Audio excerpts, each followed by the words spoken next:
डोंगरगढ़। डोंगरगढ़ को छत्तीसगढ़ का शीर्ष तीर्थ स्थल माना जाता है और यह एक शीर्ष पर्यटक आकर्षण भी है। मां बमलेश्वरी के नाम से यहाँ एक प्रसिद्ध मंदिर है जो लगभग 1600 फीट की ऊंचाई पर स्थित है। मंदिर को बाड़ी बमलेश्वरी भी कहा जाता है। एक और मंदिर जो इस मंदिर से लगभग आधा किलोमीटर की दूरी पर स्थित है को छोटा बमलेश्वरी के नाम से जाना जाता है। दशहरा के दौरान और चैत्र रामनवमी के दौरान के नवरात्रों के समय मंदिर में हजारों भक्तों की भीड़ यहाँ आती है। नवरात्रों के अवसर के दौरान मंदिर में मेलों का आयोजन किया जाता है जो दिन में लंबे समय तक रहता है। यदि आप वर्ष के इस समय में छत्तीसगढ़ घूमने के लिए आते हैं तो यहाँ देखने के लिए बहुत कुछ है। नंबर 2 पर दंतेवाड़ा मध्य प्रदेश से छत्तीसगढ़ के गठन के बाद 1998 में अस्तित्व में आया। बस्तर जिले में स्थित दंतेवाड़ा के विचित्र छोटे शहर में नदियां, शानदार पहाड़ी चोटियां और हरे भरे घास के मैदानों के शानदार दृश्य दिखाई देते हैं। ऐतिहासिक रूप से इस शहर का नाम शक्ति के अवतार देवता दंतेश्वरी के नाम पर रखा गया था जो बाद में दंतेश्वर मंदिर की अध्यक्षता करने के लिए आए। दंतेवाड़ा को पूर्व ऐतिहासिक दिनों में तारापाल और दंतावली के रूप में जाना जाता था। हालांकि वर्तमान में क्षेत्र नक्सलवाद से प्रभावित है। दंतेवाड़ा आपको पहाड़ों से लेकर नदियों तक सभी प्राकृतिक तत्वों का लुत्फ उठाने का मौका देता है। नंबर 3 पर आता है छत्तीसगढ़ की यात्रा में इसकी राजधानी रायपुर का दौरा नहीं छोड़ सकते हैं। छत्तीसगढ़ की राजधानी रायपुर राज्य का सबसे बड़ा शहर है।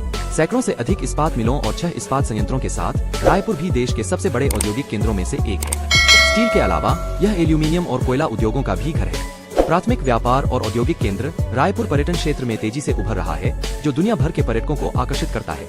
यह शहर अपने मंदिरों, झीलों, कारखानों, शैक्षिक केंद्रों के साथ साथ नया रायपुर के विकास के लिए जाना जाता है। नया रायपुर एक नया नियोजित शहर है और वर्तमान शहर से लगभग 17 किलोमीटर दूर है। रायपुर का एक समृद्ध इतिहास है और 2000 तक मध्य प्रदेश का एक हिस्सा था। छत्तीसगढ़ के नए राज्य के गठन के बाद रायपुर को इसकी राजधानी बनाया गया था। अच्छी शॉपिंग के साथ यहाँ के मशहूर दर्शनीय स्थलों की भी यात्रा कर सकते हैं। नंबर 4 पर राष्ट्रीय उद्यान। छत्तीसगढ़ के हरित राज्य में एकमात्र बाघ अभयारण्य इंद्रावती नेशनल पार्क है। पास में बहती इंद्रावती नदी के कारण इसका नाम पड़ा। छत्तीसगढ़ घूमने आए पर्यटक इस अभयारण्य को देखने जरूर आते हैं। नीलगाय, ब्लैक बक, सांभर, गौर, बाघ, तेंदुआ, चीतल, सुस्त भालू और अनगिनत अन्य प्रजातियों के साथ पार्क में दुर्लभ और लुप्तप्राय जंगली एशियाई भैंस भी देखी जा सकती है। नंबर 5 पर आता है छत्तीसगढ़ भारत के प्रमुख टूरिज्म डेस्टिनेशंस में से एक है जिसमें विभिन्न प्रकार के झरने, पहाड़ियां, घाटियां और समृद्ध भूभाग हैं। चित्रकूट छत्तीसगढ़ के बस्तर जिले में एक प्राकृतिक रूप से पाया जाने वाला झरना है। यह जगदलपुर के पश्चिमी क्षेत्र में स्थित है और जगदलपुर में और इसके आसपास के लुभावने सूर्यास्तों के लिए प्रसिद्ध पर्यटकों के आकर्षण में से एक है जो गिरने के दौरान आपको मंत्रमुग्ध कर देता है। इसे भारत के मिनी नियाग्रा फॉल के रूप में भी जाना जाता है। यह घोड़े के आकार का झरना लगभग 100 फीट की ऊंचाई से गिरता है। घने वनस्पति और कैस्केड के माध्यम से अपना रास्ता बनाते हुए यह एक शानदार दृश्य बनाता है। चित्रकोट फॉल्स इंद्रावती नदी के पानी से बनता है जो विंध्य पर्वत श्रृंखला से बहती है। झरने की यात्रा का सबसे अच्छा समय मानसून के मौसम के दौरान जुलाई और अक्टूबर के महीनों के बीच होता है। कुल मिलाकर चित्रकूट एक बेहद सुंदर पर्यटन स्थल है। नंबर 6 पर आता है मैनपाट एक अंडरग्राउंड हिल स्टेशन है। हिल स्टेशन को अभी तक पूरी तरह से व्यावसायिक नहीं बनाया गया है। यही वजह है कि बहुत कम पर्यटक इस जगह के बारे में जानते हैं। मैनपाट को अक्सर छत्तीसगढ़ के शिमला और मिनी तिब्बत के रूप में कहा जाता है। तिब्बत पर चीनी आक्रमण के बाद तिब्बत शरणार्थियों का पुनर्वास मैनपाट में किया गया था और तब से उन्हें मैनपाट में घर मिल गया है। मैनपाट में संस्कृतियों और विविध परंपराओं का संगम केवल सुरमे गांव के आकर्षण को जोड़ता है। व्यस्त जीवन से दूर होकर कुछ दिन सुकून और शांति पाने वाले पर्यटकों के लिए यह जगह किसी स्वर्ग से कम नहीं है। नंबर 7 पर आता है चारे मारे झरने। छत्तीसगढ़ राज्य में घूमने के लिए एक शानदार जगह है। झरना 16 मीटर ऊंचा है और इतनी बड़ी ऊंचाई से गिरने वाला साफ पानी देखने में काफी दर्शनीय है। झरने के तल पर बनने वाले जलाशय में डुबकी लगाने के लिए एकदम सही जगह है। ठंडा पानी आपकी आत्मा और शरीर को जीवंत कर देगा। इस जगह की सुरम्य सुंदरता का आनंद लेते हुए कुछ शांतिपूर्ण समय बिता सकते हैं। नंबर 8 पर आता है कांगेर घाटी राष्ट्रीय उद्यान। भारत के सबसे घने राष्ट्रीय उद्यानों में से एक के रूप में जाना जाने वाला कांगेर घाटी राष्ट्रीय उद्यान एक समृद्ध जैव विविधता, लुभावनी परिदृश्य, प्राकृतिक झरने के लिए मशहूर है। पार्क छत्तीसगढ़ के बस्तर जिले के जगदलपुर में स्थित है। कांगेर घाटी नेशनल पार्क 200 किलोमीटर के दायरे में फैला है।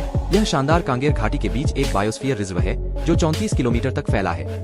नंबर 9 पर आता है अभयारण्य। छत्तीसगढ़ में सबसे प्रसिद्ध पर्यटक आकर्षणों में से एक बानवापारा वन्यजीव अभयारण्य है।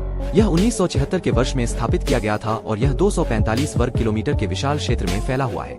बानवापारा वन्यजीव अभयारण्य सुबह 6:45 से 11 बजे तक और फिर गर्मी के मौसम में दोपहर 2:30 से शाम 5:30 तक संचालित होता है। सर्दियों के मौसम के दौरान सुबह 6 बजे से 10:30 तक और फिर दोपहर 3 बजे से शाम 6:30 तक खुला रहता है।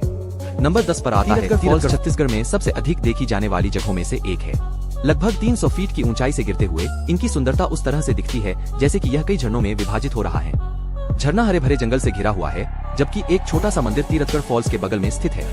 नंबर 11 पर आता है यदि आप छत्तीसगढ़ में घूमने के लिए लोकप्रिय पर्यटन स्थलों की सूची बना रहे हैं तो आप भोरमदेव मंदिर को उस सूची में शामिल करें। भोरमदेव मंदिर कोणार्क के सूर्य मंदिर के समान है और माना जाता है कि इसका निर्माण 7वीं से 12वीं शताब्दी के दौरान किया गया था।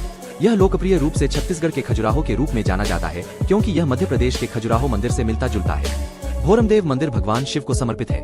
मंदिर में वास्तुकला की उत्कृष्ट नागर शैली और जटिल नक्काशीदार चित्रकला का एक शानदार काम है।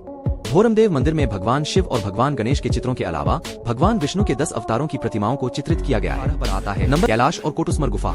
कैलाश और कोटुस्मर गुफा न केवल एक अनोखी गुफा है, बल्कि पूरी दुनिया में दूसरी सबसे लंबी गुफा है। 1993 में खोजी गई गुफा 100 मीटर के क्षेत्र तक फैली हुई है। गुफा की विशिष्टता यह है कि गहरी गुफा के अंदर ऑक्सीजन के प्रवाह में कमी के कारण इसे एक निश्चित बिंदु से पार नहीं पहुंचा जा सकता है। घने जंगलों के बीच यह 2 किलोमीटर गहरी गुफा आश्चर्यजनक रूप से विशाल दिखाई देती है। यदि आप यहाँ कुछ मजा लेना चाहते हैं तो गुफा के अंदर अपने हाथों से ताली बजाएं और आप खोखले दीवारों से हिलती हुई संगीतमय आवाज सुनेंगे। गुफा तीरथगढ़ झरने के पास और जगदलपुर से लगभग 40 किलोमीटर दूर स्थित है। आता है नंबर 13 मड़कू द्वीप। छत्तीसगढ़ के बिलासपुर जिले में शिवनाथ के मौन नदी के पास स्थित एक सुंदर द्वीप है। द्वीप एक मेंढक के आकार का है, इसलिए इसे मड़कू द्वीप कहा जाता है। इस द्वीप की सुंदरता मंत्रमुग्ध करने वाली मानी जाती है। सुरमे मड़कू द्वीप का क्षेत्रफल लगभग 24 हेक्टेयर है और यह हरियाली से भरपूर है। यह द्वीप अपने प्राचीन मंदिरों और उनके ऐतिहासिक और पुरातात्विक महत्व के लिए भी प्रसिद्ध है।